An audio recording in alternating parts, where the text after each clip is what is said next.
नमस्ते, म हिस्ट्रीको associate professor, lawyer र मोटिभेसनल स्पिकर तेजवीर सिंह बस्नेत। हामी सबैले आफ्नो स्वास्थ्यलाई चाहिँ मेन्टेन गर्ने सन्दर्भमा अथवा तन्दुरुस्त राख्ने सन्दर्भमा अब विविध बुदाहरू यसमा आवश्यक पर्दछ। त पहिलो चाहिँ बुदाको रूपमा, पहिलो पोइन्टको रूपमा चाहिँ मूलभूत पोइन्टको रूपमा चाहिँ धर्मलाई लिन सकिन्छ।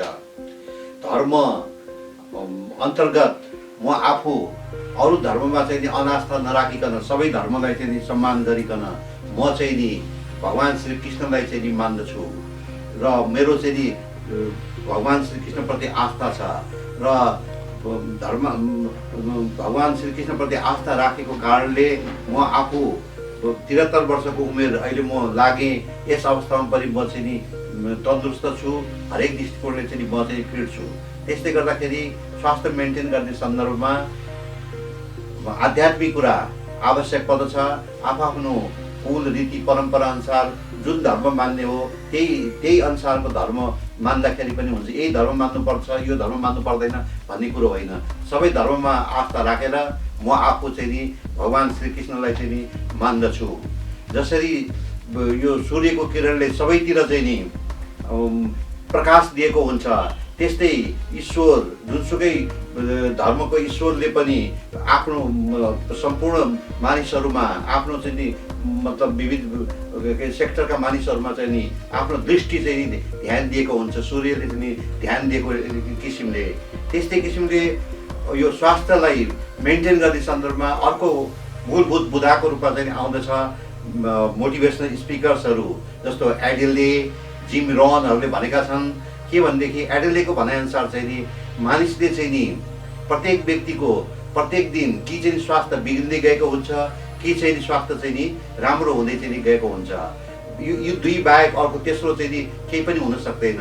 त्यस कारणले एडेलेको भनाइअनुसार पनि स्वास्थ्यलाई मेन्टेन गर्नको लागि, स्वास्थ्यलाई प्रगति गर्दै जानको लागि, हिजोको भन्दा आज झन् बेटर तुल्याउनको लागि चाहिँ नि हामी प्रत्येकले चाहिँ ध्यान चाहिँ दिनुपर्दछ।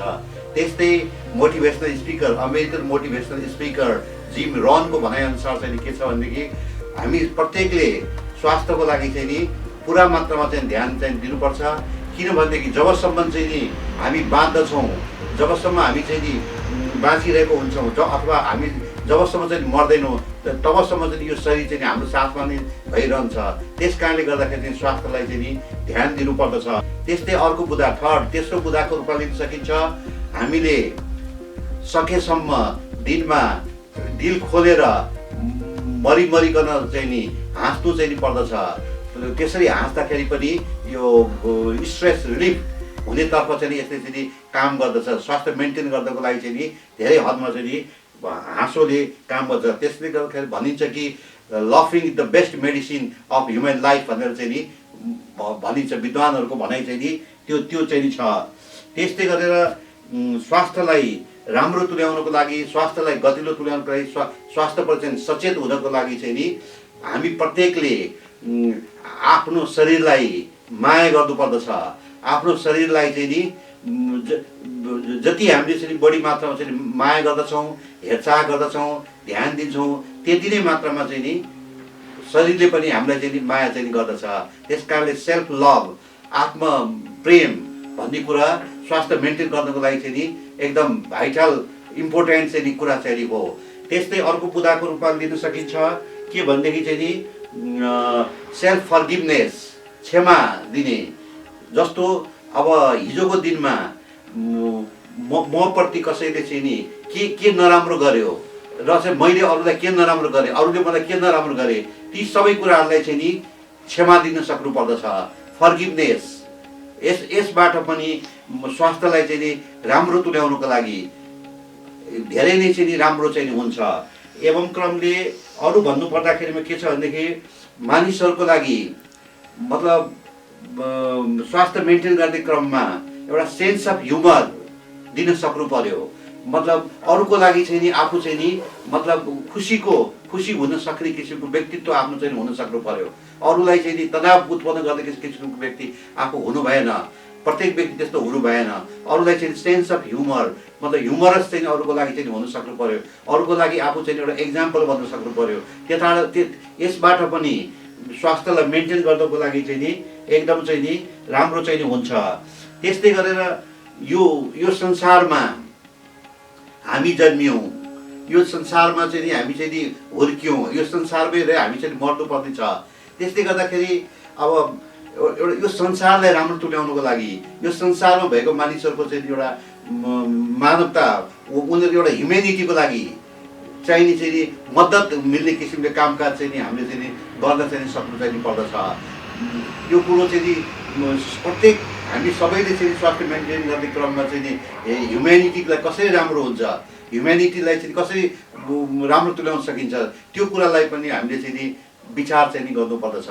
त्यस्तै किसिमले अब आफ्नो स्वास्थ्य चाहिँ मेन्टेन गर्नको लागि renal test, CBC test, thyroid test, lipid profile, यी सारा टेस्टहरू चाहिँ गर्नु पर्यो। सबै कुराको टेस्ट गरेर यदि रेन्जभित्रको चाहिँ छ भनेदेखि डक्टर कन्सल्ट गर्नु परेन, यदि रेन्जभन्दा बाहिरको छ भनेदेखि डक्टर कन्सल्ट गरेर चाहिँ त्यस तदनुरूप चाहिँ नि डक्टरको एडभाइस अनुसार चाहिँ नि मेडिकेसन दबाई लिने चाहिँ नि काम चाहिँ नि गर्नु चाहिँ पर्यो। त कुरो के छ भनेदेखि चाहिँ health is the greatest wealth. यदि हेल्थ नै भएन भनेदेखि हाम्रो अरू कुराहरू जतिसुकै श्री सम्पत्ति वैभव इत्यादि भए तापनि यसको मिनिङ चाहिँ केही पनि हुँदैन। त्यसले गर्दा हेल्थलाई चाहिँ ख्याल गर्न सक्नु पर्यो। हेल्थलाई ख्याल गर्दाखेरि यस अन्तर्गत विविध कुराहरू मैले चाहिँ अहिले चाहिँ उल्लेख गरेँ। यसमा चाहिँ विविध कुराहरू छ, कसरी चाहिँ मेन्टेन गर्ने, कसरी चाहिँ आफू चाहिँ खुसी हुन्छ।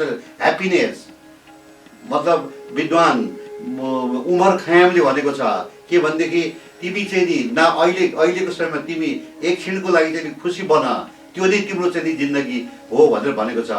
त्यस कारणले ह्याप्पिनेस चाहियो। मतलब मानिसहरूले सोध्ने कुराहरू चाहिँ नि दुई किसिमले मानिसहरूले चाहिँ सोध्दछन्। एक थरीले सोध्दछन् मतलब कसरी आफू ह्याप्पी हुने भन्ने कुरा सोध्दछन्, भन्ने अर्को थरीले चाहिँ नि सोध्दछन् मतलब अनह्याप्पी हुने किसिमले कसरी हुने, मतलब स्ट्रेस लिने, नकारात्मक रूपले चाहिँ सोध्ने। नकारात्मक र सकारात्मक यी दुई किसिमले मात्रै मान्छेले सोध्दछ। हरेक प्रत्येकले सोध्ने यस्तै किसिमले हो। तर चाहिँ के मानिसहरूको समाजमा चाहिँ नि अब थोरै मात्रामा मात्र मान्छेहरूले अब आँकडाको हिसाबले भनिदियो भनेदेखि एउटा विद्वानले भनेअनुसारले नेपाल जस्तो देशमा चाहिँ नि 15-20% पनि मान्छेले चाहिँ नि सकारात्मक रूपले चाहिँ सोध्न चाहिँ सक्दैन।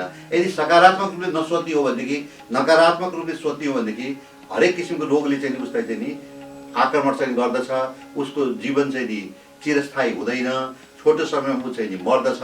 त्यस्तै गर्दाखेरिमा चाहिँ नि ह्याप्पिनेस चाहियो, प्रफुल्लित हुन सक्नु पर्यो, आनन्दित हुन सक्नु पर्यो। र आफू त्यसरी भएपछि, आफू त्यस्तो चाहिँ भएपछि त कुरो के छ भनेदेखि अरूलाई पनि आफू चाहिँ एक्जाम्पलको रूपमा चाहिँ प्रफुल्लित तुल्याउनको लागि चाहिँ मद्दत चाहिँ मिल्छ। अरूको लागि आफू चाहिँ अनुसरण योग्य चाहिँ भइन्छ, अरूलाई पनि फाइदा हुन्छ।